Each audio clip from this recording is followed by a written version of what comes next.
बंदी छोड़ सतगुरु रामपाल जी परमेश्वर जी की जय हो। भाई और बहनों, ये पुस्तक है भोगेगा अपना किया रे। ये पुस्तक विशेषकर करोथा कांड को लेकर लिखी गई है। इस पुस्तक को लिखने वाले भी सतगुरु रामपाल जी के शिष्य हैं और इस पुस्तक को पढ़कर हमें करोथा कांड के संबंध में बहुत सी ऐसी बातों का पता चल रहा है जो बातें अभी तक आप और हमारी पहुंच से दूर थी। यानी करोथा कांड क्यों हुआ, किन लोगों ने करवाया, क्या कारण था, और उस समय हरियाणा के मुख्यमंत्री भूपेंद्र सिंह हुड्डा की इस करोथा कांड को करवाने में क्या भूमिका रही थी, सतगुरु रामपाल जी ने उसके विषय में क्या कुछ कहा है। और जिन भी गांव वालों ने करोथा कांड में प्रत्यक्ष या अप्रत्यक्ष रूप से अपनी भूमिका निभाई थी, आगे चलकर उन लोगों को कर्म फल के तहत क्या क्या सजा प्राप्त हुई। बहुत से लोगों का परिवार सर्वनाश को प्राप्त हुआ। किसी का बेटा मरा, किसी की बेटी मरी, कोई स्वयं तड़फ तड़फ कर एक्सीडेंट में या भयंकर बीमारी से मरा। और भी बहुत सारी बातें जो हम आगे इस पुस्तक के माध्यम से जानेंगे। उनमें एक बात है कि एक ज़मीन का मामला, जो ज़मीन सतलोक आश्रम करोथा को दान कर दी गई थी, उस ज़मीन को लेकर क्या वाद विवाद हुआ। वो ज़मीन किसने ली थी? क्या सतगुरु रामपाल जी ने ली थी, या सतगुरु रामपाल जी को बिना बताए उनकी गैर हाजिरी में काल प्रेरणा से सतलोक आश्रम मैनेजमेंट ने ली थी। यानी उस समय का जो सतलोक आश्रम मैनेजमेंट था, क्या उन लोगों ने अपने गुरु की आज्ञा के बिना, अपने गुरु से पूछे बिना वो ज़मीन लेकर गलती की या सही किया? इन तमाम बातों पर हम आज विचार करेंगे और साथ में हम ये शिक्षा भी प्राप्त करेंगे कि निकट भविष्य में ऐसी गलती आप और हम भगत कभी भी ना करें, जो गलतियां आज से पहले हमारे खुद के भगत भाई करोथा कांड के समय इस ज़मीन को लेकर कर चुके हैं। तो क्या कुछ ये पुस्तक कहती है? पुस्तक का नाम है भोगेगा अपना किया रे। आश्रम की ज़मीन का झूठा मुकदमा। अश्वनी कुमार ACJM की कोर्ट में आश्रम की ज़मीन का मुकदमा चल रहा था। जज अश्वनी कुमार के विषय में भ्रष्टाचार की शिकायत माननीय पंजाब तथा हरियाणा हाई कोर्ट में मुख्य न्यायाधीश को की गई, जो इस प्रकार है। यानी सतलोक आश्रम वालों ने इस जज के ऊपर शिकायत हाई कोर्ट में की, और वो क्या शिकायत थी वो यहाँ पर बताया जा रहा है। विषय श्री अश्वनी कुमार मेहता CJM रोहतक कोर्ट के भ्रष्टाचार की जांच करके उचित कानूनी कार्रवाई करने हेतु प्रार्थना पत्र। श्रीमान जी, निवेदन है कि हम राष्ट्रीय समाज सेवा समिति के लगभग 10 लाख सदस्य आप जी से निवेदन करते हैं कि उपरोक्त जज श्री अश्वनी कुमार मेहता CJM की जांच करके इनके खिलाफ सख्त कानूनी कार्रवाई करने की प्रार्थना करते हैं। फिर सतलोक आश्रम वाले भगत लिखते हैं, हम भारतीय संविधान का सम्मान करते हैं, लेकिन भाई और बहनों, इन्होंने 2014 के बरवाला कांड के समय भारतीय संविधान का, न्यायालय का सम्मान नहीं किया। यहाँ तो सतलोक आश्रम से जुड़े भगत इस पुस्तक में लिख रहे हैं कि हम माननीय संविधान का सम्मान करते हैं। भाई, फिर 2014 के बरवाला कांड में क्या हो गया था? उस समय भी तो इसी संविधान के तहत माननीय न्यायालय ने सतगुरु रामपाल जी को चंडीगढ़ की उनकी पेशी पर तारीख पर हाजिर होने के लिए नोटिस भेजा था, सम्मन भेजा था। फिर आप सतलोक आश्रम वालों ने संविधान का सम्मान क्यों नहीं किया? क्यों आप लोगों ने सतगुरु रामपाल जी को चंडीगढ़ की तारीख पर नहीं जाने दिया? और क्यों आप लोगों ने पुलिस प्रशासन को सतलोक आश्रम के अंदर नहीं जाने दिया? और क्यों आप सतलोक आश्रम के मुख्य भक्तों ने, सतगुरु रामपाल जी के परिवार वालों ने हमारे जैसे नादान भक्तों को भ्रमित करके काले कपड़े पहनकर कमांडो बनाकर क्यों पुलिस वालों के सामने हाथों में हथियार देकर, डंडे पत्थर देकर मरने मारने के लिए खड़ा कर दिया? आज आप कह रहे हो कि हम भारतीय संविधान का सम्मान करते हैं, उस समय कहाँ चला गया था आपका ये मान सम्मान? आपने सतगुरु रामपाल जी के 6 भक्तों की मौत करवा दी 2014 बरवाला कांड में, भारतीय संविधान का सम्मान ना करके, और आज आप बात कर रहे हो मान और सम्मान की। हम भारतीय संविधान का सम्मान करते हैं। हम ये भी मानते हैं कि अधिकतर जज न्यायप्रिय तथा कानून का पालन करने वाले हैं। हम जज को परमात्मा का छोटा रूप मानते हैं, ये बिल्कुल गलत है। ऐसा भगत ने नहीं मानना चाहिए। जगत वाले लोग ऐसा मान सकते हैं। जगत वालों को आध्यात्मिक ज्ञान नहीं है, परमात्मा के विधान का पता नहीं है। वो तो डॉक्टर को भी परमात्मा का छोटा रूप मानते हैं, वो जज को भी परमात्मा का छोटा रूप मान सकते हैं। लेकिन सतगुरु रामपाल जी का भगत जिसको तत्व ज्ञान हो जाता है, उसके बाद वो परमात्मा का स्थान किसी अन्य को नहीं दे सकता, छोटा या बड़ा। तो भगत के लिए ये कहना कि हम जज को परमात्मा का छोटा रूप मानते हैं, ये भगत की नालायकी है, भगत की ज्ञानहीनता है। परमात्मा केवल एक ही है, वो छोटा है या बड़ा है, भगत के लिए वही सब कुछ है। जिसकी कलम में एक व्यक्ति की जीवन व मृत्यु का फैसला होता है। यदि कोई ऐसे माननीय तथा सम्माननीय पद पर विराजमान जज अपने स्वार्थवश कानून को अनदेखा करता है, गरीब जनता को न्याय नहीं देता है, वह न्यायालय की छवि खराब करता है, तो उसे पद पर बने रहने का कोई अधिकार नहीं है।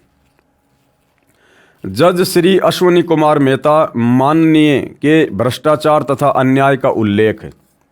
राष्ट्रीय समाज सेवा समिति के कुछ सदस्य सतीश चंद्र गांव सुंडाना, राजेंद्र सिंह गांव बड़ौदा, बलवान सिंह गांव बालक, चांदीराम गांव बालक माननीय जज श्री अश्विनी कुमार मेहता जी से दिनांक 23 जनवरी 2014 को कोर्ट में मिले तथा उससे मुकदमा नंबर 446/2006 की वास्तविकता से परिचय कराने का प्रयास किया तथा इस केस से संत रामपाल जी का नाम निकलवाने के लिए प्रार्थना की, क्योंकि इस केस में संत रामपाल जी महाराज का नाम झूठा तथा बेबुनियाद है। माननीय जज श्री अश्विनी कुमार जी ने कहा कि अब कोर्ट का समय है, आप मुझे कोर्ट के समय के बाद मिलना, तब तक मैं इस केस की फाइल पढ़ लूँगा। हमारे उपरोक्त सदस्य माननीय जज श्री अश्विनी कुमार से पुणे मिले तथा उनको बताया मामला ये है कि सतलोक आश्रम करोथा की ज़मीन पर झूठा मुकदमा number 446 date 21/7/2006 Rohtak court Haryana में विचाराधीन है। जिस समय ये ज़मीन कुछ भक्तों द्वारा बंदी छोड़ भक्ति मुक्ति ट्रस्ट को स्वेच्छा से दान की गई। हमारे सतगुरुदेव संत रामपाल जी महाराज हरियाणा से बाहर महाराष्ट्र प्रांत में सत्संग करने के लिए गए हुए थे। उनको तो ज़मीन लेने के बारे में 3 महीने के बाद जब हरियाणा में आए तब बताया गया था कि हम सर्व भक्तों ने विचार विमर्श करके 3 एकड़ ज़मीन का टुकड़ा गांव करोथा जिला रोहतक में आश्रम के लिए भक्तों ने ही दान किया है। अब देखो भाइयों और बहनों, सबसे बड़ी गलती जो भगत करता है काल प्रेरणा से, वो ये करता है। हमें पूज्य गुरुदेव भगवान कहते हैं कि बच्चों, गुरु की आज्ञा आव ही और गुरु की आज्ञा जाए, कहे कबीर उस भगत को फिर 3 लोक भय नाए। यानी शिष्य का ये परम धर्म है कि अपने गुरु की आज्ञा के बिना, अपने गुरु से पूछे बिना वो कोई भी कार्य ना करे। लेकिन यहाँ सतलोक आश्रम मैनेजमेंट करोथा ने बहुत बड़ी गलती की, जिनको आज हम बड़े बड़े भगत मान रहे हैं। उन्होंने बहुत बड़ी गलती की। सतलोक आश्रम करोथा को किसी भगत ने स्वेच्छा से जमीन दान करनी चाहिए। और उस समय सतगुरु रामपाल जी महाराष्ट्र में सत्संग करने के लिए गए हुए थे और उस समय मोबाइल जैसी सुविधा विशेष तौर पर उपलब्ध नहीं थी। इसलिए सतलोक आश्रम वाले भगत कह रहे हैं कि वो ज़मीन हम लोगों ने ले ली, यानी देने वाला भी भगत और लेने वाले भी भगत। वो देने वाला भी महामूर्ख और लेने वाले भी महामूर्ख। ना जमीन देने वाले भगत ने सतगुरु से आज्ञा ली और ना जमीन लेने वाले सतलोक आश्रम मैनेजमेंट करोथा वाले भक्तों ने सतगुरु से आज्ञा ली। यानी दान देना चाहिए गुरु को, लेकिन देने वाले ने जमीन दान किसको दी? भक्तों को। और भाइयों और बहनों, यही गलती आगे चलकर सतगुरु रामपाल जी के लिए एक नई समस्या पैदा कर देती है। यह गलती निकट भविष्य में हम भक्तों ने नहीं करनी चाहिए। इस पुस्तक से हमने यही तो शिक्षा लेनी है। क्या आवश्यकता थी भाई जमीन लेने की? अगर आपने जमीन लेनी भी थी तो जमीन दानकर्ता से आपने प्रार्थना करनी चाहिए कि भाई देखो, आप जमीन दान कर रहे हैं और सतगुरुदेव इस समय महाराष्ट्र में सत्संग के लिए गए हुए हैं, संपर्क हो नहीं पा रहा। जब सतगुरुदेव वापस आए उसके बाद आप जी जमीन दान कर देना। हम तो उनके शिष्य हैं, उनके भगत हैं, हम अधिकारी नहीं हैं दान लेने के, और गुरु की आज्ञा के बिना हम ये जमीन आपसे दान में नहीं ले सकते। इन्होंने करना तो ये चाहिए था, लेकिन मंद बुद्धियों ने मान बढ़ाई और अहंकार में सड़कर कि जब सतगुरु जी आएंगे और उनको पता चलेगा कि हम लोगों ने इतनी इतनी जमीन एक भगत से दान में ले ली है, आश्रम का विस्तार करेंगे तो सतगुरु हमारी पीठ थपथपाएंगे।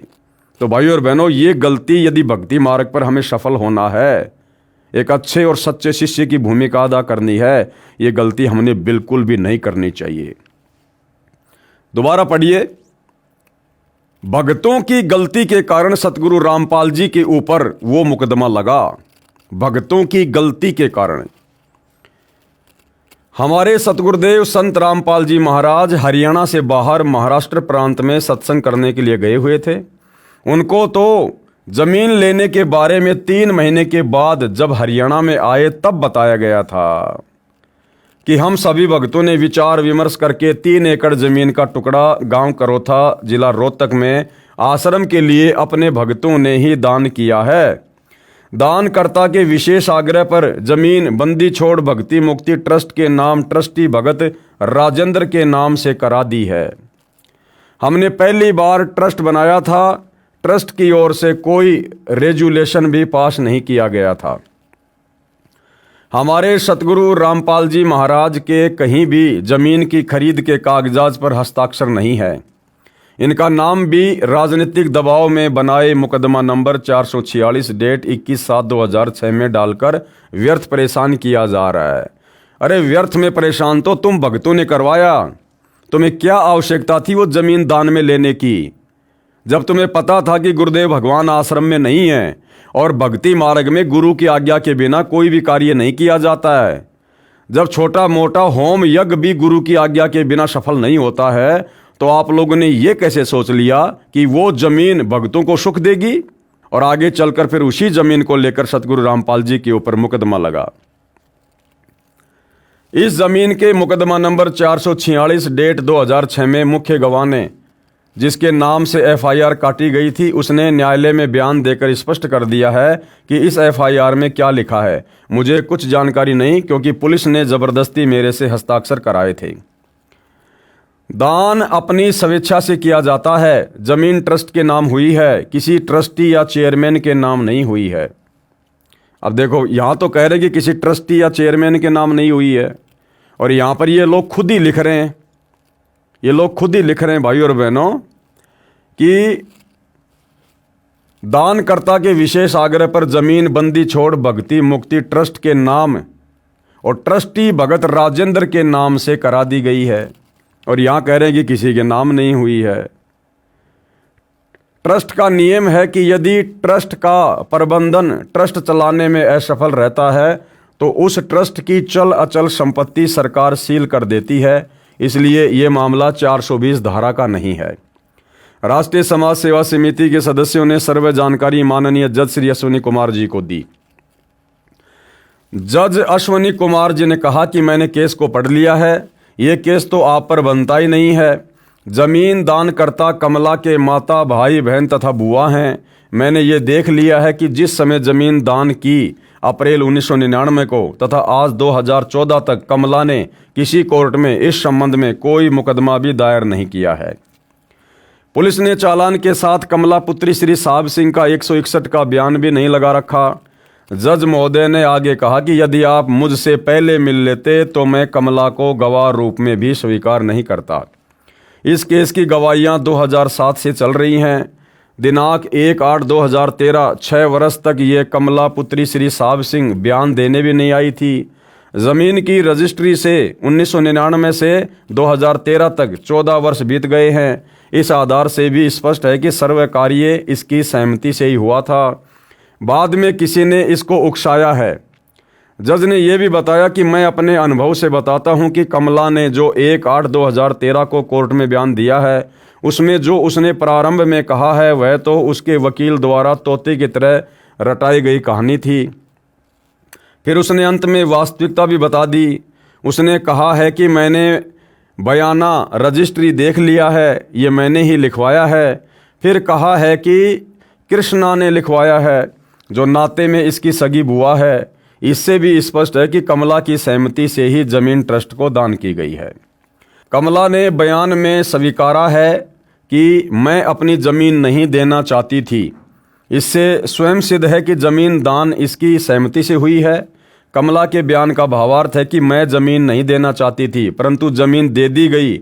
इससे स्पष्ट है कि कमला को पूरी स्थिति का पता था।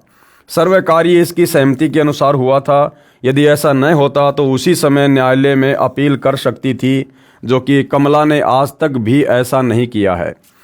इससे साफ है कि ज़मीन दान करने में जो कृष्णा को कमला बनाकर बैठाया गया है, ये इसके परिवार ने कमला को विश्वास में लेकर कृष्णा को कमला के स्थान पर बैठाया है। ट्रस्टी तथा चेयरमैन का तो कोई दोष ही नहीं है, फिर भी ये झूठा मुकदमा आपके गले में सरकार ने डाल दिया है। इसको अपने गले से निकालना तो पड़ेगा ही।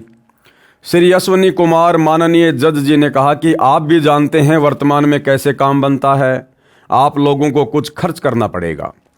समिति के सदस्यों ने पूछा कि क्या खर्च करना पड़ेगा। जज श्री अश्वनी कुमार जी ने कहा कि मात्र 20 लाख रुपए लगेंगे। हाई कोर्ट तक सेटिंग करनी पड़ती है। मैंने कुछ नहीं लेना, ये सारा खर्चा आगे ही देना है। मैं तो भगवान से डरने वाला हूँ। याद रखना, जजों के पास स्वयं संज्ञान रूपी 2 धारी तलवार है। सर्व गवाह भी आपके पक्ष में हों तो भी जज सजा कर सकते हैं। चाहे गवाह आपके विरुद्ध हों तो भी स्वयं संज्ञान लेकर बरी कर सकते हैं। यदि छोटी छोटी तारीखें भी लगेंगी तो आपके घर व्यवसाय के कार्य की हानि होगी और आप मानसिक रूप से भी परेशान होंगे। आपको इससे 20 लाख से भी अधिक हानि हो जाएगी, विचार कर लेना। तो पुस्तक जो लिख रहा है सतलोक आश्रम हरियाणा से जुड़ा भगत, वो ये सारी बातें बता रहा है कि जज ने किस प्रकार से हमारे से रिश्वत मांगी। ये सब बातें श्री अश्वनी कुमार जज के मुख से सुनकर सर्व सदस्य दंग रह गए और कहा, जज जी हम ये नहीं कर पाएंगे। आप जी केस की वास्तविकता के आधार पर वैसे ही दया कर दें। अरे क्या दिक्कत आ रही थी? तुम लोग कौन से भगत हो? तुम कौन सी मर्यादाओं में हो भाई? वो जज खाली तुमसे 20 लाख रुपए तो मांग रहा था और वर्तमान में तुम लोग 1-1 करोड़ रुपए तो तुम लोग जाट आरक्षणों में लगा देते हो। 80-80 लाख रुपए तुम लोग जाटों की धर्मशाला बनवाने में लगा देते हो। और जब 5-5 लाख तुम सतलोक आश्रम वाले गुंडों की सीबीआई जांच के समर्थन में दे सकते हो, तो यहां तो तुम्हारे गुरुदेव भगवान का मुकदमों में नाम हटाया जा रहा था। फिर भला तुम लोगों को क्या दिक्कत हो गई भाई? हालांकि भाई और बहनों, मैं रिश्वत के पक्ष में नहीं हूं, लेकिन इन सतलोक आश्रम वालों की घटिया मानसिकता बता रहा हूं। इससे आपको यह भी पता चलेगा कि इस बात में कितनी सच्चाई है, क्योंकि हमने आंखों तो देखी नहीं है, सबूत इसका कोई है नहीं। लेकिन वर्तमान में सतलोक आश्रम मैनेजमेंट हरियाणा वालों का, सतगुरु रामपाल जी के कलयुगी बेटा बेटी भाई बंधु रिश्तेदारों का जो चरित्र निकलकर सामने आ रहा है, उस आधार से हम ये कहते हैं कि जब तुम लोग राजस्थान के गैंगस्टर आनंदपाल सिंह की सीबीआई जांच के समर्थन में 5 लाख रुपए दे सकते हो, तो यहां तो तुम्हारे गुरु का नाम मुकदमे से हटाया जा रहा था। फिर भला तुम्हें 20 लाख रुपए देने में क्या दिक्कत हो रही थी? तो भाइयों और बहनों, इन आश्रम वालों की जुबान पर विश्वास नहीं किया जा सकता है। अगर जज ने गलत किया है तो आने वाले समय में उसकी सजा वो अवश्य भोगेगा, क्योंकि परमात्मा के घर देर है अंधेर नहीं है। और अगर ये लोग झूठ लिख रहे हैं जज के विषय में तो इन लोगों को भोगना पड़ेगा। परमात्मा का संविधान तो भगत हो या जगत हो, सबके ऊपर समान रूप से लागू है। जज अश्विनी कुमार जी ने कहा कि मैंने तो आपको सलाह दी है, मानना या न मानना आपका काम है। आपके ट्रस्टी व गुरु पर तो ये केस बनता ही नहीं है, वैसे ही बरी हो सकते हैं। यह है सर्वदास्ता राष्ट्रीय सेवा समिति के सदस्यों सतीश चंद्र गांव सुडाना, राजेंद्र सिंह गांव बड़ौदा, बलवान सिंह गांव बालक, चांदीराम गांव बालक ने राष्ट्रीय सेवा समिति के मुख्य सदस्यों को मीटिंग करके बताई। तो यही निर्णय लिया कि जज साहब का आगे कैसा बर्ताव रहेगा उसको देखकर ही ऊपर के अधिकारियों को शिकायत की जाएगी। यानी इन लोगों के अनुसार जज से सारी बात करने के बाद में, जज की मानसिकता को जांचने और परखने के बाद में, इन सतलोक आश्रम मैनेजमेंट हरियाणा वालों ने खुद ही मीटिंग करके आगे का डिसीजन ले लिया कि हमने अब आगे हाई कोर्ट में उस जज की शिकायत करनी है या नहीं करना है। मतलब सतगुरु रामपाल जी से कोई सलाह मशवरा नहीं, कोई डिस्कस नहीं, कुछ नहीं। ये खुद ही सतगुरु बने हुए हैं, ये खुद ही न्याय करता है कि हम क्या करेंगे और क्या नहीं करेंगे। संत रामपाल जी से पूछने की जरूरत नहीं है, क्योंकि संत रामपाल जी को क्या पता कोर्टों में क्या होता है, जज क्या होते हैं, वकील क्या होते हैं। तो आश्रम वाले भगत कह रहे हैं, राष्ट्रीय समाज सेवा समिति वाले, कि हम मुख्य लोगों ने मीटिंग की और निर्णय लिया कि जज साहब का आगे कैसा बर्ताव रहेगा उसको देखकर ही ऊपर के अधिकारियों को शिकायत की जाएगी। 20 लाख की मनसा पूरी न होने के पश्चात माननीय जज श्री अश्विनी कुमार मेहता जी की अन्याय की झलक। दिनांक 23/1/2014 के पश्चात जज महोदय ने छोटी छोटी तारीख लगानी प्रारंभ की। दिनांक 31/1/2014 8 दिन की, अगली 5/2/2014 5 दिन की, उससे अगली 13/2/2014 8 दिन की, अगली 19/2/2014 6 दिन की, अगली 20/2/2014 लगाई 1 दिन की। 20/2/2014 को हमें परेशान करने के मकसद से स्वयं कोर्ट में नहीं आया, उस दिन कोई कार्रवाई नहीं की। फिर जज अश्विनी कुमार मेहता जी के स्थान पर दूसरे जज ने कार्यभार संभाला। अरे तो तुम आश्रम वालों को क्या दिक्कत हो गई भाई? तारीखें छोटी लग रही है, बड़ी लग रही है, क्या दिक्कत हो गई तुम लोगों को? इसी पुस्तक में तुम लोग कह रहे हो कि हम तो संविधान की इज्जत करते हैं, संविधान का सम्मान करते हैं। तो संविधान के तहत जैसा भी जज तारीख लगा रहा था तो भाई तारीखों पर जाते ना। यहाँ अपना दुखड़ा क्यों रो रहे हो तुम लोग? तुम तो संविधान का सम्मान करने वाले हो ना। इसके अतिरिक्त अन्य अन्याय जो जज अश्विनी कुमार जी ने किया वो इस प्रकार है। क्या क्या अन्याय किए भाई और बहनों, सुनिएगा। श्रीमती कमला पुत्री साहिब सिंह की ओर से कुछ वकील आने लगे। हमारे वकील जी ने जज श्री अश्विनी कुमार जी कोर्ट में अपील लगाई कि कमला पुत्री साहिब सिंह एक गवाह है, उसने जो बयान देना था दे दिया, अब इसकी ओर से वकील नहीं आने चाहिए, ये कानून के विरुद्ध है। दोनों पक्षों की सुनवाई के पश्चात जज श्री अश्विनी कुमार जी ने अपने आदेश दिनांक 19/2/2014 में कहा कि कमला पीड़ित है, इसके साथ धोखा हुआ है, ये वकील कर सकती है।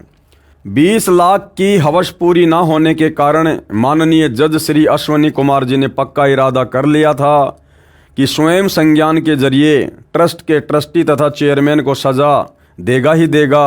ये आदेश पारित करते समय कमला के कोर्ट में दिए बयान को भी अनदेखा कर दिया।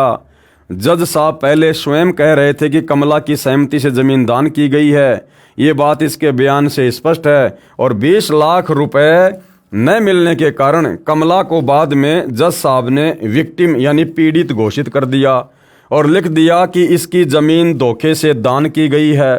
कमला को पीड़ित घोषित करना ही सिद्ध करता है कि जज ने बदनीयत से ही ये आदेश दिया है। कमला पीड़ित है तो सिद्ध कर दिया कि अन्य सब दोषी हुए। जज श्री अश्विनी कुमार जी ने अपने आदेश में भी स्पष्ट किया कि केस दर्ज कराने वाला करतार सिंह कमला का सगा चाचा है। फिर यह भी कहा कि वह दोषियों के साथ मिली भगत करके हॉस्टाइल हो गया है। जमीन दान करने वाले कमला के माता भाई बहन हैं, क्या वे भी कमला से धोखा करके हमारे को मुफ्त ज़मीन दे सकते हैं? जज श्री अश्विनी कुमार जी ने 20 लाख रुपए की हवस पूरी न होने के कारण कानून का जानकार होते हुए भी जानबूझकर गैर जिम्मेदाराना आदेश पारित करके अपनी मलिन मानसिकता को प्रदर्शित किया और सम्माननीय न्यायाधीश की छवि को धूमिल किया। अरे तो तुम लोगों ने भी तो गैर जिम्मेदाराना कार्य किया। अपने गुरुदेव भगवान की गैर हाजिरी में तुम लोगों ने जमीन दान लेने की क्या आवश्यकता थी? क्या ये गैर जिम्मेदाराना कार्य नहीं था?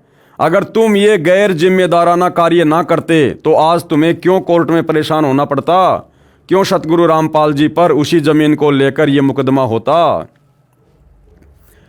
जबकि सर्वोच्च न्यायालय का आदेश number 2009-3310 for criminal appeal number 1695 of 2009 स्पष्ट करता है कि यदि ए ने बी की जमीन बी बनकर सी को बेच दी या दान कर दी तो ए दोषी है, सी दोषी ठहराया जा सकता है। हम तो सी हैं, जमीन प्राप्त करने वाले हैं, हम पर यह मुकदमा ही नहीं बनता। ये राजनीतिक दबाव से बनाया गया है।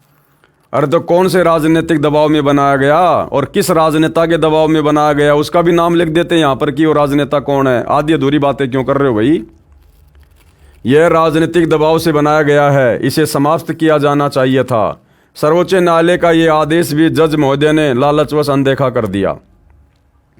यदि सर्वोच्च न्यायालय के आदेश के विरुद्ध यदि जमीन लेने वाले दोषी बनाए गए हैं फिर तो तहसीलदार, रजिस्ट्री क्लर्क तथा अर्जी निवश को भी दोषी बनाया जाना चाहिए था, जिन्होंने सारे कागजात की पूरी जांच पड़ताल करके रजिस्ट्री की है। यहाँ पर यह बताना भी अनिवार्य है कि जमीन दान की रजिस्ट्री ट्रस्ट के नाम है। ये किसी ट्रस्टी तथा चेयरमैन की निजी संपत्ति है और न ही हो सकती। इसलिए हमारा परोपकार के लिए प्रयत्न है, जिसे धोखा 420 की संज्ञा नहीं दी जा सकती। पूरे घटनाक्रम को जानकर यह निष्कर्ष निकलता है कि कमला ने अपनी जमीन स्वेच्छा से ट्रस्ट को दान की है। किन्हीं कारणों से यह तहसील में उपस्थित नहीं हो पाई। फिर इसको रजिस्ट्री के सर्वे कागजात तैयार करके दिखाए गए थे, तब इसने अपनी मर्जी से अपनी बुआ को तहसील में भेजकर अपने स्थान पर खड़ा किया है, जो इसके बयान से भी स्पष्ट है, जो बयान इसने न्यायालय में जज श्री अश्विनी कुमार जी के समक्ष दिए हैं। ये बात हमें अब स्पष्ट हो गई है। यदि ये धोखा यानी फ्रॉड 420 है तो कमला तथा कृष्णा द्वारा किया गया है, इसमें ट्रस्ट का कोई दोष नहीं है। अरे सबसे बड़ा फ्रॉड, सबसे बड़ा धोखा तुम लोगों ने अपने गुरु के साथ किया। गुरु की आज्ञा बिना, गुरु की गैर हाजिरी में तुम लोगों ने ये जमीन दान लेकर सबसे बड़ा फ्रॉड किया। हमारा सौभाग्य था कि उसी दौरान एक नया जज श्री लोकेश गुप्ता जी आ गए। माननीय भ्रष्ट जज श्री अश्विनी कुमार जी के जुल्म व अन्याय से बच गए, नहीं तो जज अश्विनी कुमार जी अपने स्वार्थवश हम निर्दोषों को सजा कर देता। क्यों भाई? अरे क्यों सजा कर देता? और सजा कर देता तो फिर तुम्हारे को दिक्कत क्या है? तुम तो भगत हो ना, भक्ति कर रहे हो ना पूर्ण परमात्मा की, तो तुम लोगों को क्या दिक्कत है भैया? हो सकता है तुम्हारा उस जज के साथ में कोई पिछला कोई ऋण संबंध हो सकता है पिछले जन्म में तुम लोगों ने जज को किसी प्रकार से दुखी कर रखा हो, परेशान कर रखा हो, वर्तमान में वो जज अपना बदला ले रहा हो। तो भाई तुम क्यों परेशान हो रहे हो? तुम तो भक्ति कर रहे हो, भगत हो ना। गीता अध्याय 2 श्लोक नंबर 56 में सतगुरु रामपाल जी ने क्या पढ़ाया कि जो लाभ हानि में, सुख दुख में स्थिर रहता है वही तो सच्चा भगत होता है, वही तो सच्चा साधक होता है। तो तुम लोग इतने क्यों परेशान हो रहे थे भाई? क्यों दुखी हो रहे थे? तुमने तो भक्ति करनी थी। नाम परमात्मा ने दे रखा है, वो चाहे जेल में बैठ के जप लो, चाहे रेल में बैठ के जप लो। आत्मा का कल्याण तो उससे होना है। 2 टाइम की रोटी आश्रम में खानी, घर पे खानी, चाहे जेल में बैठ के खा लेते। तुम क्यों परेशान हो रहे थे फिर इतने कि हमारा सौभाग्य जज चेंज हो गया, वरना वो जज तुम्हें फांसी तोड़ देता। अगर तुम मर्यादित भगत थे तो फिर डर क्यों रहे थे? अगर तुम मर्यादा में थे तो सामना करते भैया। अगर वो जज गलत होता तो आने वाले समय में वो अपनी सजा भोगता, और तुम गलत थे तो तुम भोगते। तुम तो सच्चे सदगुरु की शरण में हो ना, फिर डरने और घबराने की क्या आवश्यकता थी मेरे भाई? विश्वसनीय सूत्रों से ज्ञात हुआ कि श्री अश्विनी कुमार जज 20 लाख रुपए न मिलने के कारण कितने घटिया हथकंडे अपना रहा है।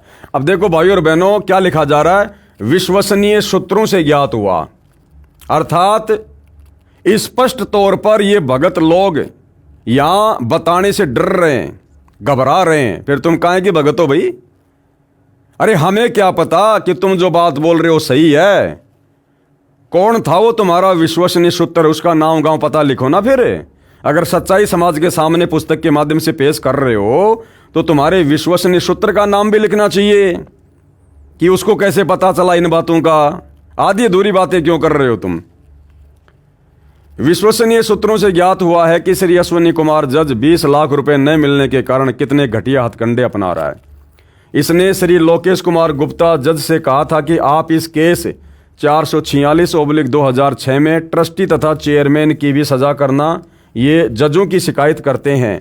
ज्ञात है कि जज श्री लोकेश गुप्ता ने ऐसा करने से मना कर दिया। फिर जज श्री अश्विनी कुमार जी ने यह केस श्रीमती कीर्ति जैन JMIC के यहाँ ट्रांसफर करवा दिया, जो जूनियर डिवीजन में जज है, जो कि श्री अश्विनी कुमार ACJM के अधीन है। इससे ये जो अन्याय चाहेगा करवा लेगा। यदि जज कीर्ति जैन जी ने कानून को अनदेखा किया और गैर कानूनी कार्य किया तो उसकी जानकारी भी उच्च अधिकारी जज को दी जाएगी। जो आदेश श्री अश्विनी कुमार जी ने लालचवश पारित किया था, कहा था कि कमला पीड़ित है, इस आदेश के खिलाफ हमारे वकील ने सेशन जज की कोर्ट में अपील की। एडिशनल सेशन जज श्री नरेश कुमार सिंगला जी की कोर्ट में सुनवाई के लिए केस लगा। श्री अश्विनी कुमार जी ने अपनी निजी ताल्लुकात से एडिशनल सेशन जज श्री नरेश कुमार सिंगला जी को भी भ्रमित करके अपने आदेश के अनुरूप फैसला करवा दिया। इस आदेश के खिलाफ हमारे वकील जी ने माननीय हाईकोर्ट पंजाब व हरियाणा चंडीगढ़ में अपील की। माननीय विद्वान जज श्री सुरेंद्र गुप्ता जी ने अपने आदेश नंबर फला में न्याय किया। कहा कि ट्रायल कोर्ट में केस की सुनवाई चल रही है, ऐसे समय में विक्टिम यानी पीड़ित एंड फ्रॉड धोखा शब्दों का प्रयोग करना गलत है। कमला को असंतुष्ट कहा जा सकता है। फिर कहा कि अपनी सलाह के लिए गवाह भी वकील कर सकता है, परंतु वह वकील कोर्ट में सीधा कोई पक्ष नहीं रख सकता। हाईकोर्ट का आदेश संलग्न है। हमारे को माननीय हाईकोर्ट से न्याय मिला।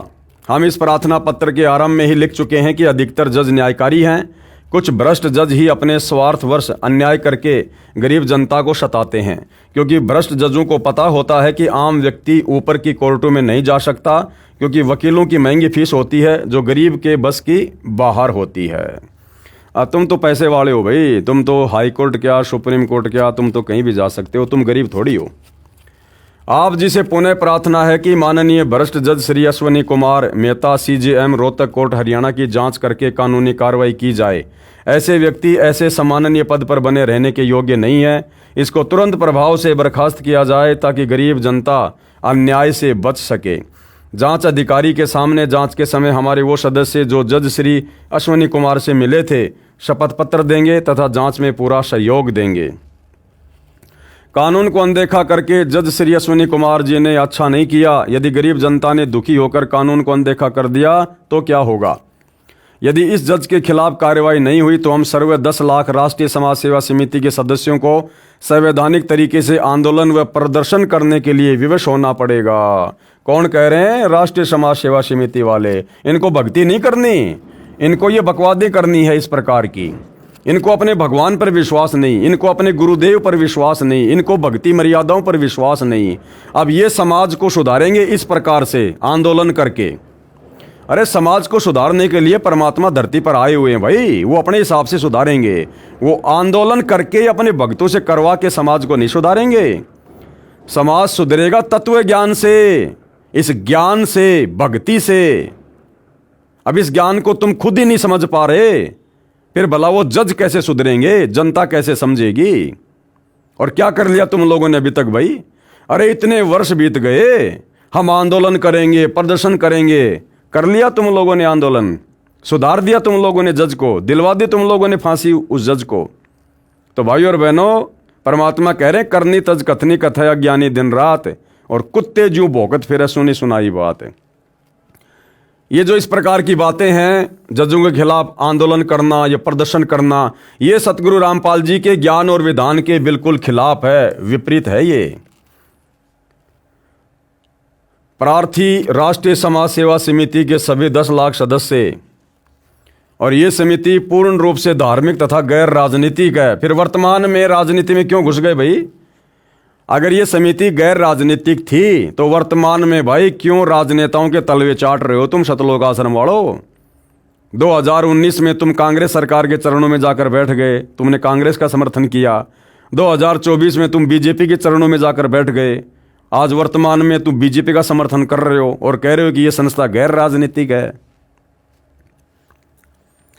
आगे क्या लिखा जा रहा है?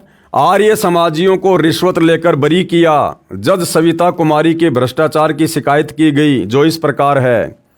सेवा में माननीय मुख्य न्यायाधीश पंजाब एवं हरियाणा हाईकोर्ट चंडीगढ़। अब देखो भाइयों और बहनों, जो ये राष्ट्रीय समाज सेवा समिति वाले, ये कोई पाकिस्तानी नहीं है। राष्ट्रीय समाज सेवा समिति को हो चाहे सतलोक आश्रम मैनेजमेंट हरियाणा का हो, केवल नाम चेंज किया है कागजों में।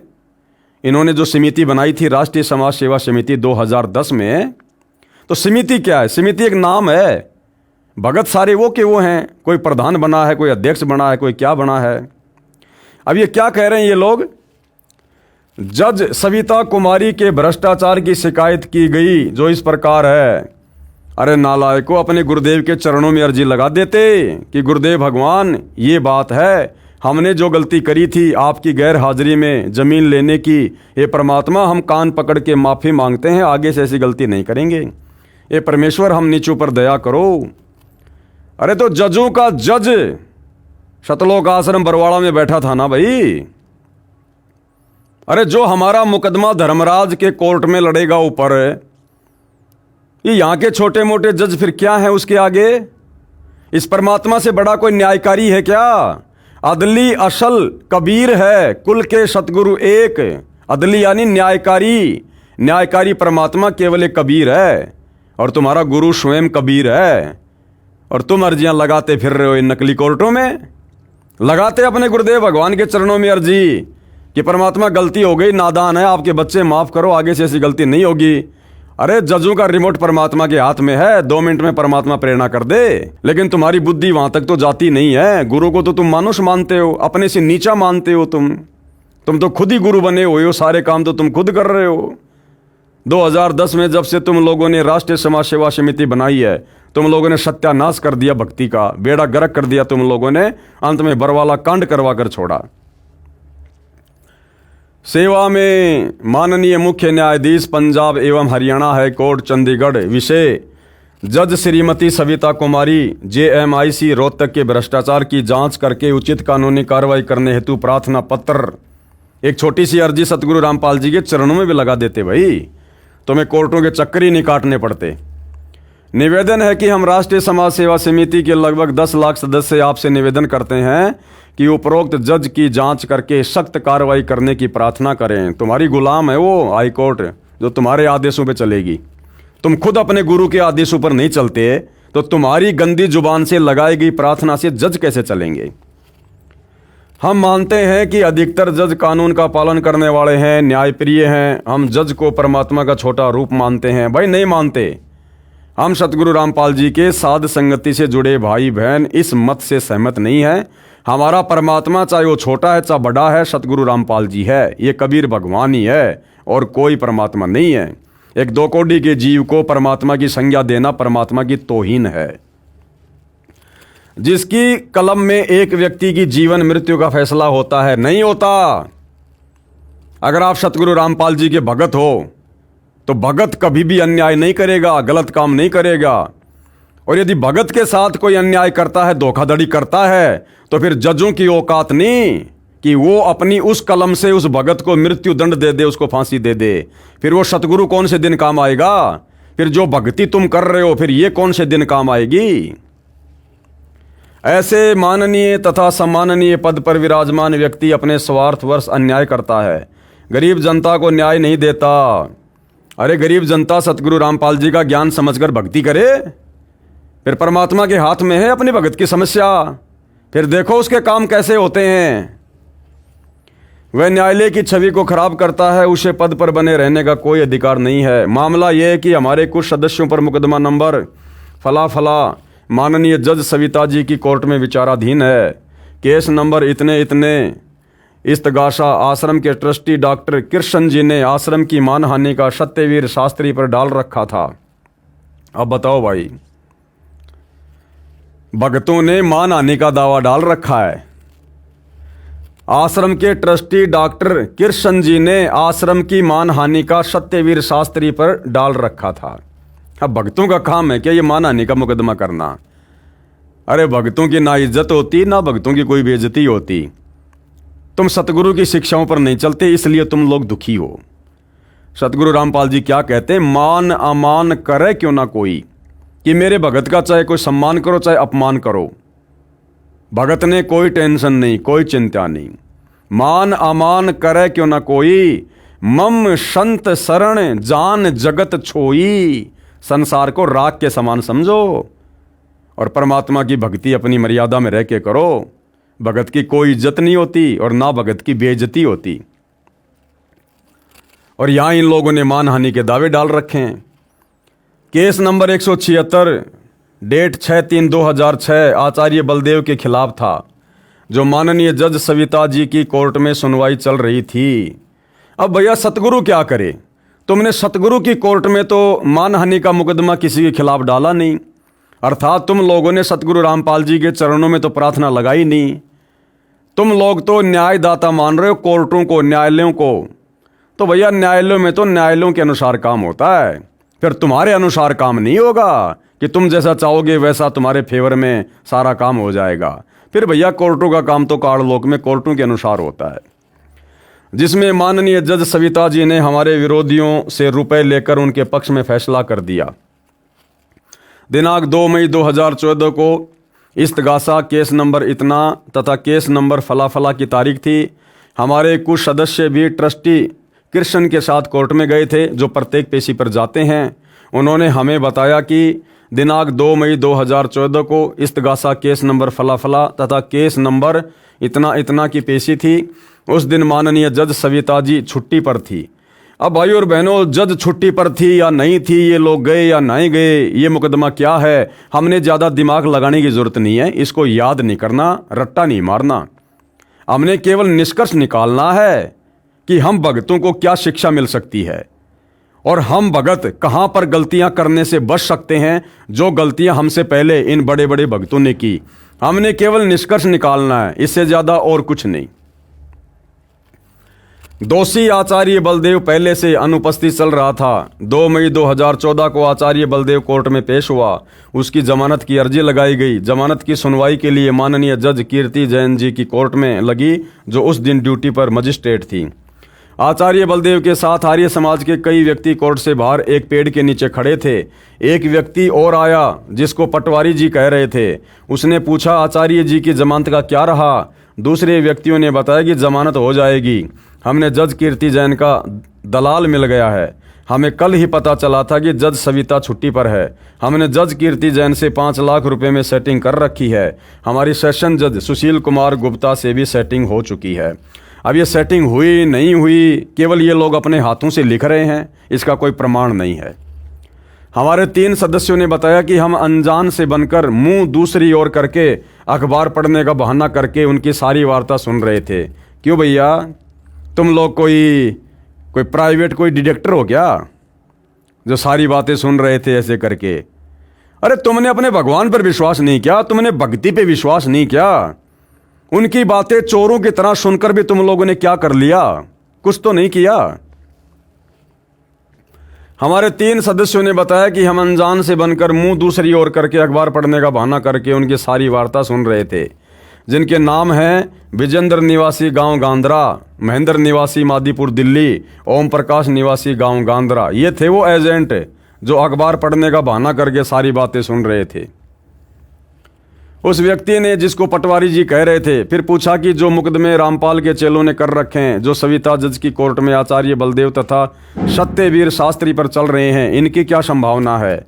आर्य समाज के व्यक्तियों ने कहा कि सविता जज का भी दलाल मिल गया, सब सेटिंग हो गई है, दोनों मुकदमों में बरी हो जाएंगे। और रामपाल और उसके चेलों पर 2 मुकदमे हैं, एक आश्रम की जमीन का तथा दूसरा करोथा कांड का। इनमें इनकी सजा कराएंगे। ये भी सेटिंग जजों से हो चुकी है। वही हुआ जो सुना था। 2/5/2014 को वर्किंग जज सविता कुमारी की छुट्टी थी। दूसरी जज कीर्ति जैन ड्यूटी मजिस्ट्रेट के यहाँ जमानत लगी, जमानत मंजूर हो गई। हमारे भक्तों के ऊपर आर्य समाज के व्यक्तियों ने झूठा केस नंबर 12/7/2006 करोथा कांड का चल रहा है और जो मुकदमा नंबर फला फला का है, यदि हमारे भगत किसी कारण से किसी दिन अनुपस्थित हो जाते हैं तो उनके किसी भी प्रमाण को नहीं माना जाता। कई तो मानसिक रोग से ग्रस्त होकर बुरे हाल में जजों के सामने पेश किए गए। ये देखो भाई और बहनों, सतलोक आश्रम वाले भगत क्या लिख रहे हैं। और आप और हमें शिक्षा मिलनी चाहिए, शिक्षा। हम फालतू में अपना समय बर्बाद करने के लिए इन पुस्तकों पर वीडियो नहीं बना रहे। खुद सतलोक आश्रम मैनेजमेंट हरियाणा वाले भगत क्या लिख रहे हैं कि हमारे भगतों की ऐसी हालत हो गई, वो पागल हो गए, पागल तारीखों पर जाते जाते, और पागल रूप में उनको जजों के सामने पेश करना पड़ता था। क्यों भाई? अरे क्यों पागल हो गए? भक्ति नहीं कर रहे क्या तुम? मर्यादाओं में नहीं रहते क्या? अरे गुरु का आशीर्वाद नहीं था क्या तुम्हारे ऊपर? क्यों पागल हो गए तुम? अगर तुम लोग अपनी जगह सही थे तो तुम कह रहे हो हम तो न्यायालय का सम्मान करते हैं। तो न्यायालय जब बुलाएगा तब बुलाएगा भैया, फिर सम्मान करो। और पागल क्यों हो गए तुम? भक्ति नहीं कर रहे थे क्या? मर्यादाओं में नहीं थे क्या? सतगुरु रामपाल जी का आशीर्वाद नहीं था क्या? सतगुरु का भगत पागल क्यों हो जाएगा? अरे भगत पर चाहे लाख आपत्ति आओ, अगर भगत मर्यादा में है तो उसका गुरु उसकी रक्षा करता है, उसको हिम्मत देता है। पागल कैसे हो जाएगा? पागल तो दुनिया होती है, दुनिया। जिनको भगवान का सहारा नहीं होता, जिनके पास भक्ति नहीं होती, वो होते हैं पागल। और ये सतलोक आश्रम वाले भगत कह रहे हैं हमारे कुछ भगत तो पागल हो गए, उनको पागलपन के दौरे पड़ने लगे, हॉस्पिटलों में उनको एडमिट करवाया गया, बाद में पंखे से लटक कर फांसी खाने का प्रयास करने लगे वो भगत है, जिनमें एक का नाम है बसंत सैनी, गांव गांद्रा रोहतक वाला, जिसने 12 अगस्त 2025 को मुझ पवन दास की इशार की तारीख पर 2 भगतों को जान से मारने का कुप्रयास किया। किस प्रकार से रोड पर पटक कर उनकी पिटाई कर रहे थे। तो भैया ऐसे गंदे कर्म करोगे तो पागल ही होगे, सतगुरु क्या करेगा? तो देखो भाई, ये लोग खुद अपनी लेखनी से लिख रहे हैं कि कई तो मानसिक रोग से ग्रस्त होकर बुरे हाल में जजों के सामने पेश किए गए, यानी पूरी तरह से पागल हो गए कई भगत तो संत रामपाल जी के। तो भैया बिना गुरु की आज्ञा के अगर जमीन दान लोगे या बिना गुरु की आज्ञा के काम करोगे तो क्या तुम्हें लड्डू मिलेंगे? वही मिलेगा जो परमात्मा का विधान है। सबको जेल भेजा गया क्योंकि हम इन जजों को रुपए नहीं दे सकते। तुम गुंडों की सीबीआई जांच में रुपए दे सकते हो, तुम फालतू में लोगों की धर्मशाला बनवाने में पैसे दे सकते हो, तुम बैडमिंटन का स्टेडियम बनवाने में पैसे दे सकते हो, तुम जाट आरक्षणों में पैसे दे सकते हो, लेकिन जहां बात आती है तुम्हारे गुरु की, वहां तुम लोग पैसे नहीं दे सकते। 19 मई 2014 को माननीय भ्रष्ट जज सविता कुमारी जी ने दोनों दोषियों आचार्य बलदेव और सतवीर शास्त्री को दोनों केसों में बरी कर दिया। जज ने बरी करने के आदेश में आधार बनाया कि शिकायतकर्ता सिद्ध नहीं कर सका कि समाचार पत्र में बयान दोषियों ने दिया था।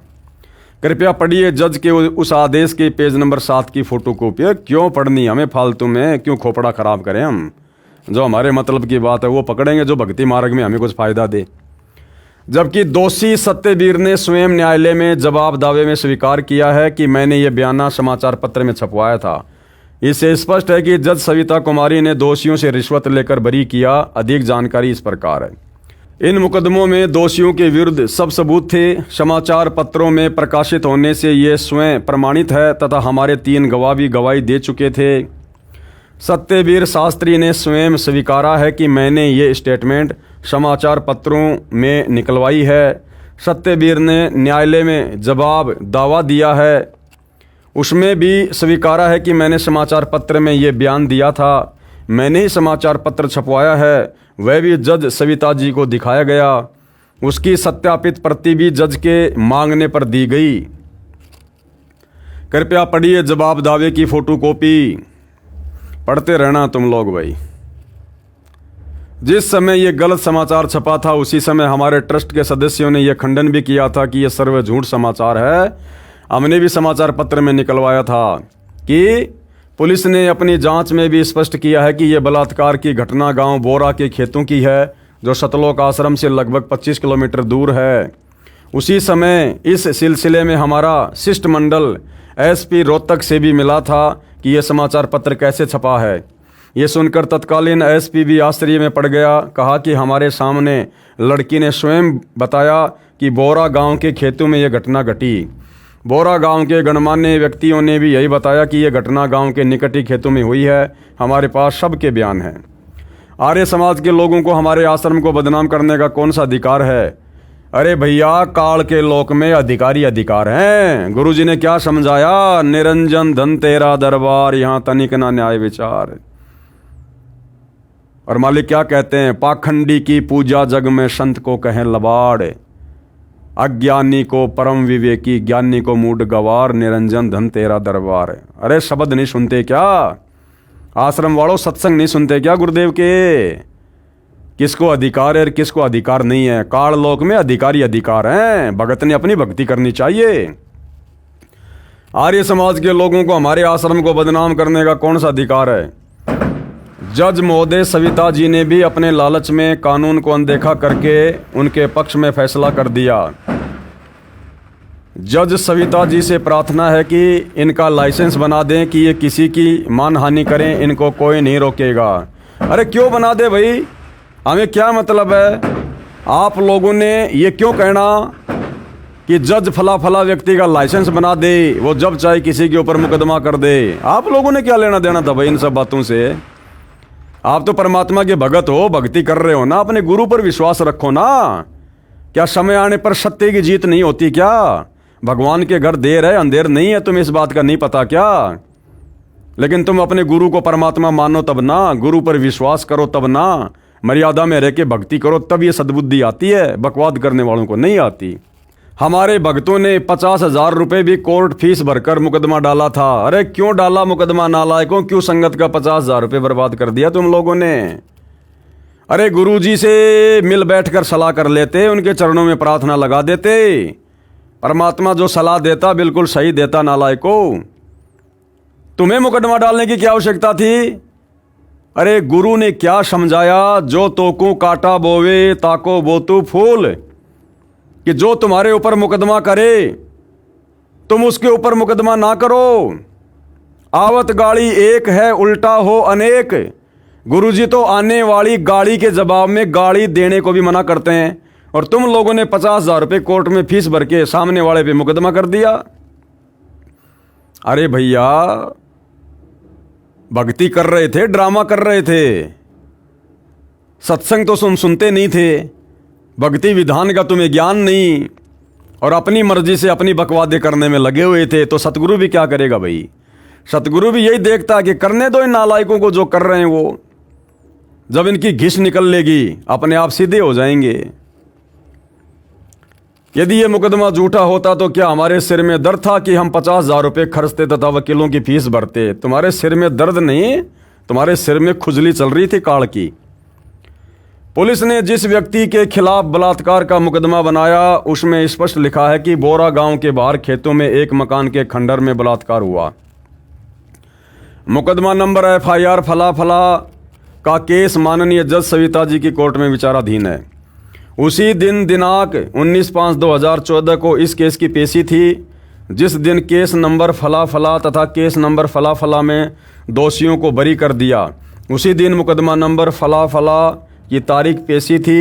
एक गवाह जिसका नाम मेघराज पुलिस वाला आया हुआ था, उसके सामने जज सविता जी ने प्रत्येक नामजद मुकदमा के नाम पिता का नाम से बुलाकर अंदर एक एक करके कोर्ट में बुलाया। हमने प्रार्थना की कि गवाह के सामने एक एक को बुलाया जा रहा है, उसको पहचान कराई जा रही है। जज सविता ने हमारी एक नहीं सुनी और सर्व नामजद मुकदमा के हमारे भक्तों को बुला बुलाकर गवाह के सामने पहचान करवाई। अरे जब तुम अपने गुरु की एक भी बात नहीं सुन रहे तो वो जज तुम्हारी बातें कैसे सुनेगी भाई?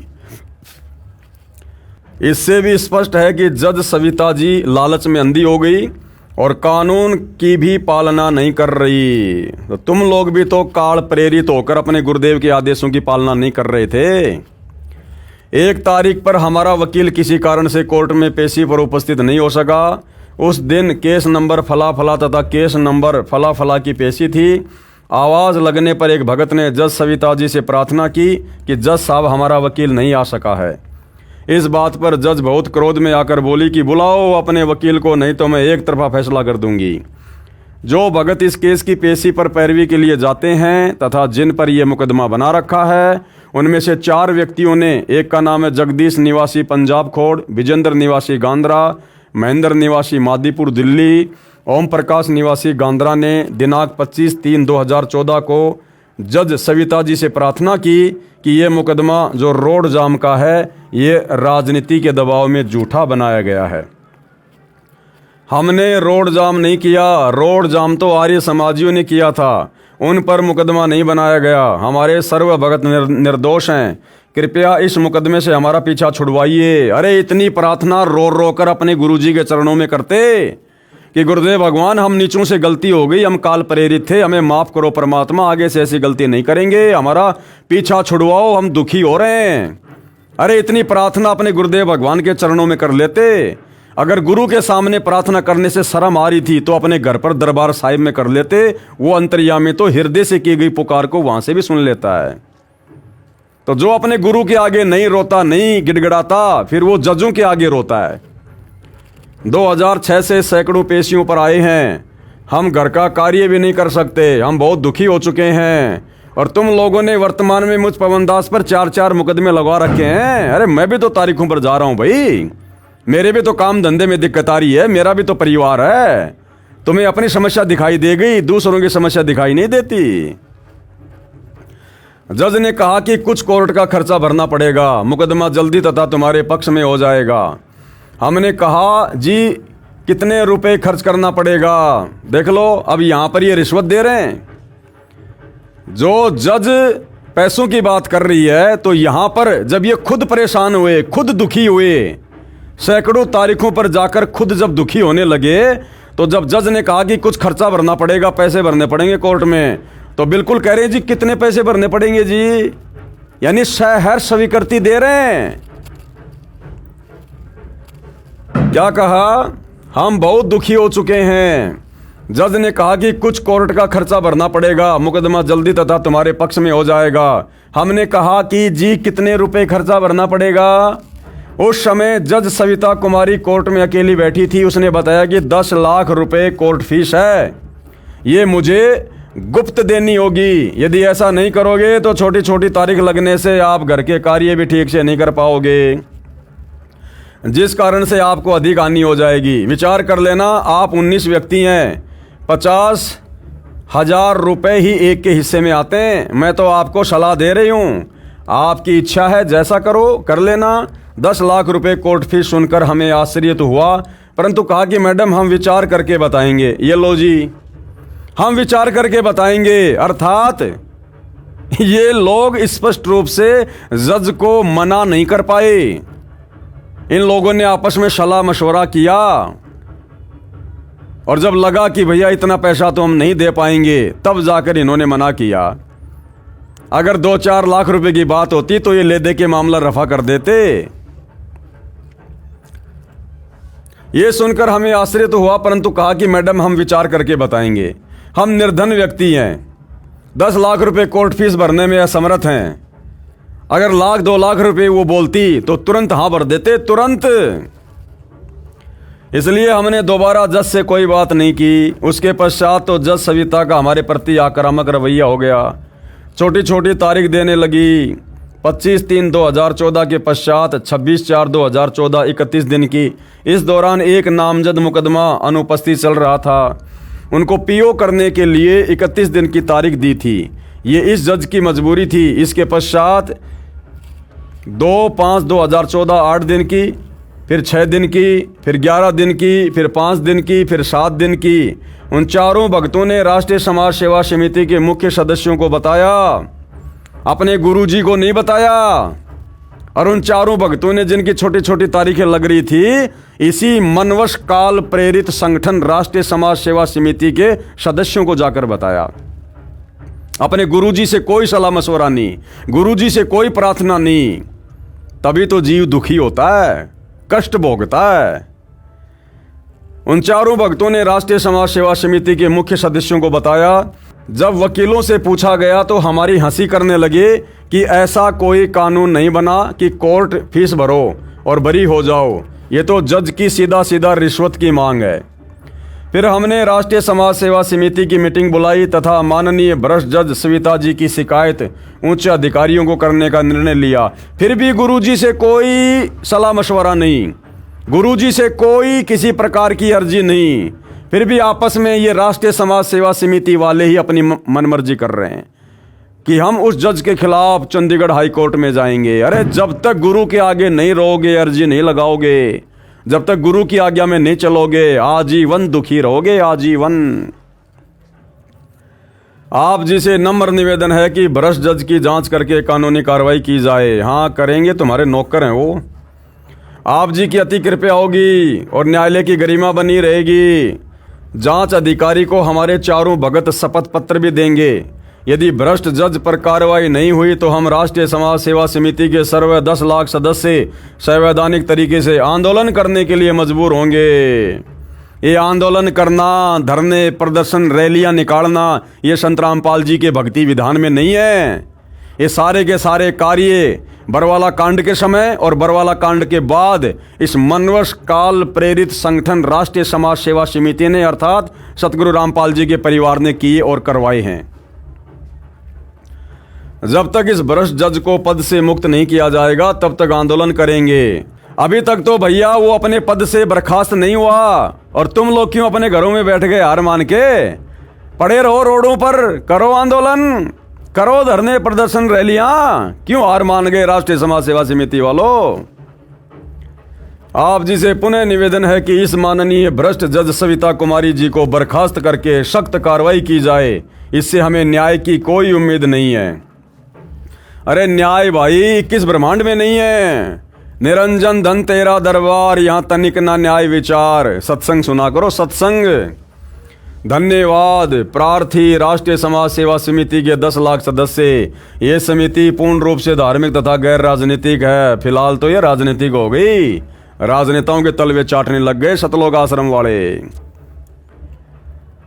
तो भाई और बहनों, इस प्रकार की बहुत सारी बातें इस पुस्तक में लिखी हुई हैं और आप और हमारा मकसद, हमारा उद्देश्य केवल और केवल शिक्षा ग्रहण करना है ताकि निकट भविष्य में आप और हमारे से किसी भी प्रकार से गुरुदेव के वचनों की, आदेशों की अवहेलना ना हो जाए और इन भक्तों की तरह फिर हम दुखी ना हों।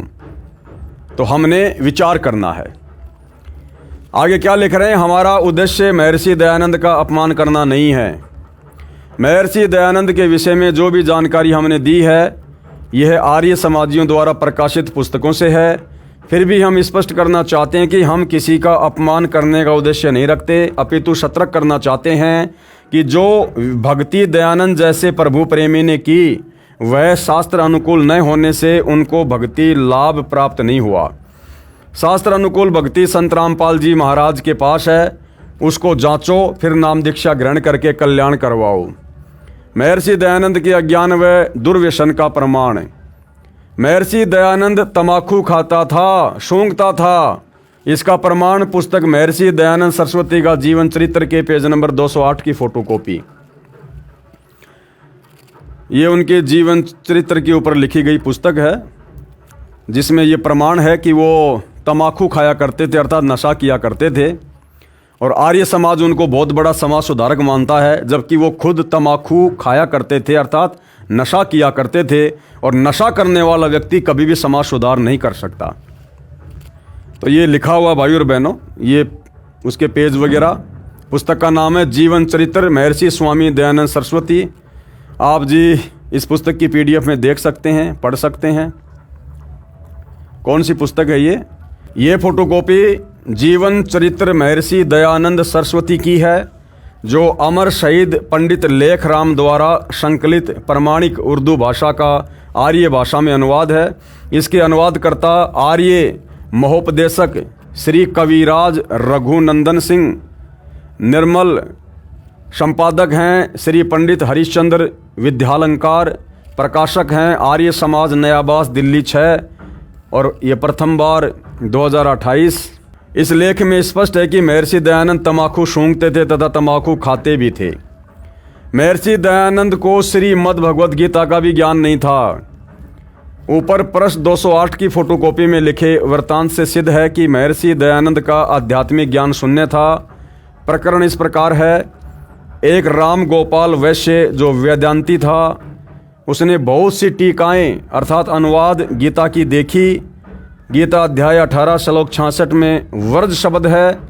श्लोक 66 है, सर्वधर्मान परित्यज्य माम एकम शरणम व्रज अहम तवा सर्व पापेभ्यो मोक्ष्यामि मा शुचय। यह अध्याय 18 श्लोक 66 है गीता जी का। इस गीता अध्याय 18 श्लोक 66 के अनुवाद में सर्व टीकाकारों यानी अनुवादकों ने व्रज शब्द का विपरीत अर्थ आना किया है, जबकि व्रज का अर्थ जाना होता है। जैसे अंग्रेजी के शब्द गो का अर्थ जाना होता है, यदि कोई इसका अर्थ आना करता है तो वह विपरीतार्थ कर रहा है, जिस कारण से उस प्रकरण का यथार्थ भावार्थ नहीं जाना जा सकता। इसी शंका का समाधान कराने के लिए राम गोपाल वैश्य ने महर्षि दयानंद से जानना चाहा कि आप बताइए, व्रज का अर्थ जाना है, आना है, किस कारण से किया है, ये तो उचित नहीं है। महर्षि दयानंद ने शंका का समाधान इस प्रकार किया, कृपया पढ़ें, उपरोक्त फोटोकॉपी में लिखा है। ये संस्कृत भाषा में बोल के उन्होंने समाधान किया। ये उत्तर दिया कि उस अज्ञानी महर्षि दयानंद ने, लेखक ने लिखा है कि इस उत्तर को सुनकर राम गोपाल वैश्य बहुत प्रसन्न हुआ और उसने फिर पूछा कि कोई प्रमाण भी है। स्वामी जी, महर्षि दयानंद ने ऋग्वेद की 2-3 स्तुतियों के प्रमाण दिए। ये समझो कि प्रमाण के रूप में ऋग्वेद के 2-3 मंत्र सुना दिए। जिस प्रकार 7वीं कक्षा के विद्यार्थी ने एक अंग्रेज यात्री के रास्ता पूछने पर अंग्रेजी भाषा में उत्तर देना गर्व की बात जानकर छुट्टी के लिए प्रार्थना पत्र सिक लीव एप्लीकेशन सुना दी। अंग्रेज माथे में हाथ मारकर चला गया, ये सोचकर कि इस मूर्ख ने क्या उत्तर दिया। मैंने जानना चाहा था मार्ग, और ये सुना रहा है अंग्रेजी में छुट्टी के लिए प्रार्थना पत्र। महर्षि दयानंद अज्ञानी ने ऐसा समाधान किया उस रामगोपाल वैश्य के शंका का। कृपया पढ़िए गीता अध्याय 18 श्लोक 66 का यथार्थ अनुवाद संत रामपाल जी महाराज द्वारा किया गया है। श्रीमद् भगवद गीता का यथार्थ अनुवाद पुस्तक गहरी नज़र गीता में है। पुस्तक गहरी नज़र गीता ये सतगुरु रामपाल जी के द्वारा लिखी गई है। विशेष उपरोक्त समीक्षा संत रामपाल जी द्वारा अपने सत्संगों में बहुत बार की गई है तथा यथार्थ अनुवाद गीता अध्याय 18 श्लोक 66 का करके बताया है। अज्ञानियों के अज्ञान का पर्दाफाश परमात्मा का भेजा अवतार ही कर सकता है। परमात्मा का भेजा अवतार नहीं, स्वयं परमात्मा ही करता है और सतगुरु रामपाल जी स्वयं परमात्मा ही हैं। तो ये पुस्तक है जिसमें महर्षि दयानंद जी ने अपने दुर्व्यसन के विषय में स्वीकारा है। ये फोटोकॉपी महर्षि दयानंद के भक्तों द्वारा लिखे गए जीवन चरित्र की है, जो पहले उर्दू भाषा में पंडित लेखराम द्वारा लिखा गया था। उस उर्दू संस्करण का हिंदी में अनुवाद स्वयं कविराज रघुनंदन सिंह निर्मल ने किया है। इससे स्पष्ट है कि महर्षि दयानंद ने स्वयं अपने द्वारा लिखी जीवनी में कहा है कि मुझे भांग पीने का दोष लग गया। उसके प्रभाव से पूर्ण रूप से बेशुद्ध हो जाता था और योग अभ्यास भी करता था। विचार करें, ऐब करने वाला व्यक्ति साधना कर सकता है, बेशुद्ध व्यक्ति अभ्यासरत हो सकता है। इस प्रकार का व्यक्ति था ये महर्षि दयानंद, जो सर्व बुराई करता था लेकिन दावा करता था समाज सुधार का। अधिक जानकारी के लिए पढ़िए इसी पुस्तक धरती पर अवतार के पेज नंबर 166 से 185 तक। अब महर्षि दयानंद जी का स्वतंत्रता संग्राम में कोई योगदान था या नहीं था, इस विषय में भाइयों और बहनों हम आगे चर्चा करेंगे अगले वीडियो में। आज के वीडियो में हम केवल इतना ही रखेंगे, धीरे धीरे आगे बढ़ेंगे परमात्मा के आशीर्वाद से।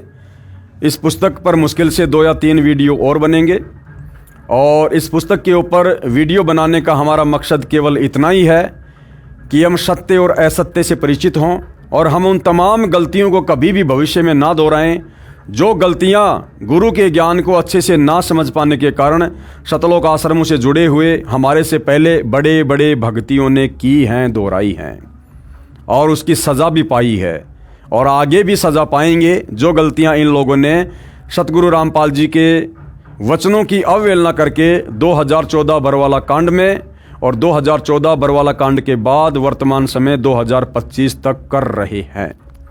तो भाई और बहनों, आज के वीडियो में केवल इतना ही। परमेश्वर हम सबको आशीर्वाद दे, आज्ञा दे, सद्बुद्धि दे। बंदी छोड़ सतगुरु रामपाल जी भगवान की जय।